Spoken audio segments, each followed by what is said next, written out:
This is Real News Media TV, coverage you can trust. Please like, share, subscribe, and hit the notification bell. Select all for daily news updates. Good morning, my Real News Media TV family. Thank you for tuning in this morning, and I'm wishing for everyone a wonderful day. And in the news this morning for January 14, 2023, attempted robbery believed to be behind attack on St. Mary businessman. The police have theorized that an attempted robbery was behind the gun attack on a St. Mary businessman on Thursday. 72-year-old Delville Banbury came under attack by men in a Toyota Probox motorcar on Thursday night while traveling along the Chovy Main Road in the vicinity of the Westmoreland Bridge towards Onoto Bay. The incident reportedly happened about 7 p.m. It is reported that the men drove up beside Banbury's truck and opened fire, causing him to veer off the road and his vehicle to crash into a precipice. The truck also overturned. The police and the fire department responded, and the businessman was transported to the Onoto Bay Hospital, where he was pronounced dead. The police reported that Banbury's truck was searched and the 2 bags containing money, a cell phone, and a wallet were recovered. They further reported that 6 spent shell cases and a bullet were also found at the scene. The police say the bags of money were subsequently counted and the sums amounted to over $7 million. St. Elizabeth most wanted in custody. The police are reporting that Dwayne Morrison, otherwise called the Sharky, the most wanted criminal in St. Elizabeth, has been taken into custody. Morrison turned himself in yesterday following a series of operations in Barbary Hall and the surrounding communities. The police say he was wanted for the murder of Everton Spence and is also a person of interest in several other offenses committed across the parish. Anyone with information that can assist with the investigations is being asked to contact the Black River Criminal Investigations Branch at 876-965-2926, the police 119 emergency number, Crime Stop at 311, or the nearest police station. SSL gates closed following revelation of billion-dollar fraud. Clients of stocks and the Securities Limited were met with locked gates on Friday, less than 24 hours after news broke that more than $1 billion had been defrauded from the company's investors. When the news visited SSL's Hope Road offices, they were told that the business was open. However, further checks indicated that the office was indeed closed to customers on Friday. Our sources were unable to say when regular business operations would resume. The news was informed that the company is continuing its due diligence to determine the true extent of the fraud.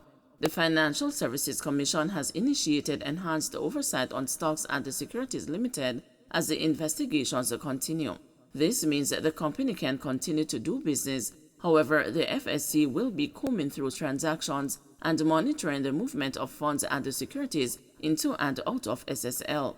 Speaking with the news, FSC Executive Director Everton McFarlane urged the public not to panic. The JCF's fraud squad and the Financial Investigations Division are investigating the matter involving a former manager at SSL. The FSC directions do not prevent Stocks and Securities Limited from continuing to conduct business on behalf of its clients, but it would only be able to do so with significant oversight of those transactions from the Financial Services Commission.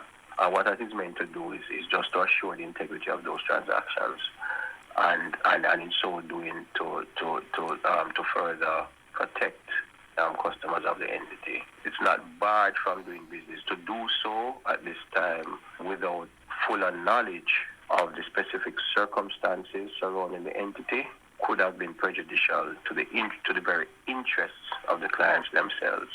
It is alleged that the woman defrauded more than $1 billion from about 40 of the investment company's clients, including Sprinter legend Usain Bolt. The woman's attorney, Tamika Harris, says her client has not yet been charged.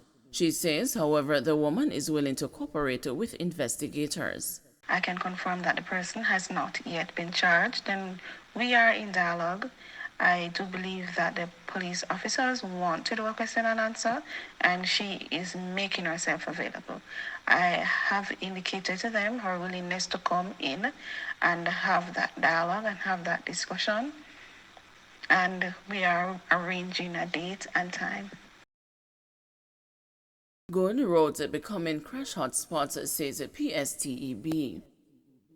Assistant Commissioner of Police Gary McKenzie, head of the Jamaica Constabulary Forces Public Safety and Traffic Enforcement Branch, says that the thoroughfares in what he terms a good condition are hotspots for the majority of road crashes. ACP McKenzie said it is ironic that although Jamaicans have staged numerous protests over poor road conditions, motorists tend to choose better driving surfaces to engage in speeding and other risky practices, which lead to a higher number of crashes. The senior cop named some of the specific roadways known to be hotspots for fatalities. There are a number of areas across the country that we are monitoring, and what we find, which it's quite ironic, because we call for good roads, we call for roads that are properly marked with broad, soft shoulders or hard shoulders, yet these roads are the roads that we tend to see the highest number of crashes, because people just do not want to slow down. They travel at excessive speeds. Unfortunately, we have some 19 persons that have died there last year, and so we have sought to pay some attention.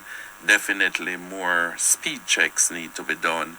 High visibility patrols need to be there as well.